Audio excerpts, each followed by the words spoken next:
Good afternoon, everyone. Our topic for today is Chapter 6, Lesson 5, Learners with Difficulty Moving or Walking. So, definition: when a child has difficulty moving or walking, the physical domain of development is affected. Examples of physical disability are developmental coordination disorder or dyspraxia, stereotypic movement disorder, tics, and cerebral palsy. So, sa lesson na to, matatalakay natin ah, ang mga iba't ibang kalagayan ng mga batang hirap sa motor skills or coordination. Isang halimbawa sa physical disability ay ang developmental coordination disorder o ang tinatawag nating dyspraxia. So, ano nga ba ang dyspraxia or developmental coordination disorder? It refers to a significant and persistent deficits in coordinated motor skills that are significantly below expected typical development. So, sabi dyan, ito yung sakit na may kaugnayan sa koordinasyon ng bata habang lumalaki. Isang disorder sa mga bata na may kapansin-pansing kamalian sa kanilang koordinasyon. Difficulties are manifested as clumsiness. For example, is yung dropping, bumping into object, yung madali silang nadadapa, slowness and inaccuracy of motor skills. Ito yung nahihirapan silang sumalo ng mga bagay, nahihirapan silang gumamit ng gunting, magsulat, magbalanse ng bisikleta, maglagay ng tubig sa baso, mga ganun.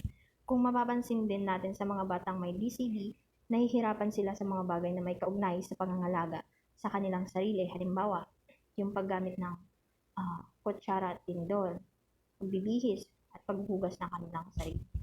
Siyempre, kung yung edad nila ay hindi angkop dun sa developmental stage or yung tinatawag na cognitive development ng isang normal na bata, maybe because meron siyang DCD or developmental coordination disorder.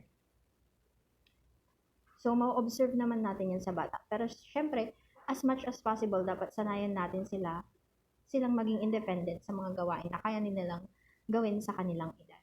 These observed deficits impact academic performance and other activities of daily living. Of course, kasi mahihirapan siyang makasabay sa school sa mga kaedad niyang mga bata.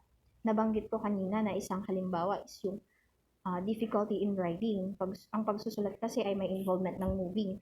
Kung ang bata ay may problema sa motor skills o meron siyang motor skills disorder, syempre, naapektuhan din yan. Pero hindi naman ibig sabihin na kapag nakaka-apekto ito sa academic performance ng isang bata na may DCD ay meron na rin siyang intellectual disability. No, kasi ang DCD is a physical disability or motor skill disorder. And it is different from intellectual disability or yung tinatawag na neurological condition affected movement or yung cerebral palsy. Ang cerebral palsy kasi ay different sa DCD. Though meron silang pagkakahalin tulad dahil pareho silang movement disorder, pero magkaiba sila ng sanhi ng disorder. So, mamaya madidiscuss ko din yung about sa cerebral palsy.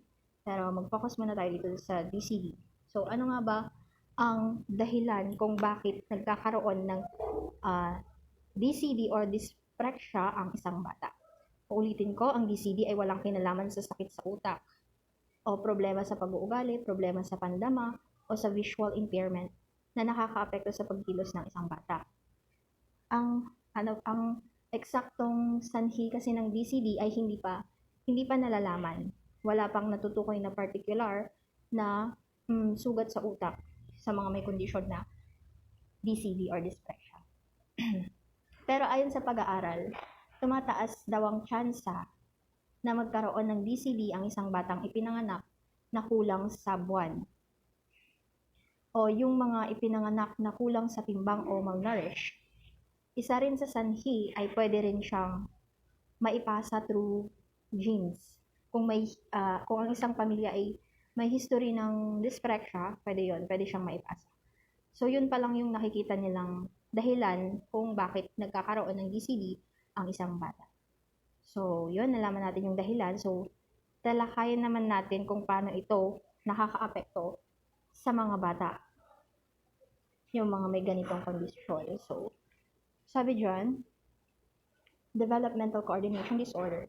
Identifying children with motor difficulties begins with family members and early childhood practitioners. Upon noticing that their child is showing difficulties and delays, spine, or gross motor movements, parents oftentimes consult their general pediatrician, who in turn may refer them to other specialists such as a developmental pediatrician, a physical therapist, or an occupational therapist.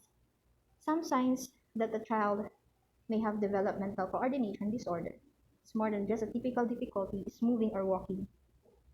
So, yun.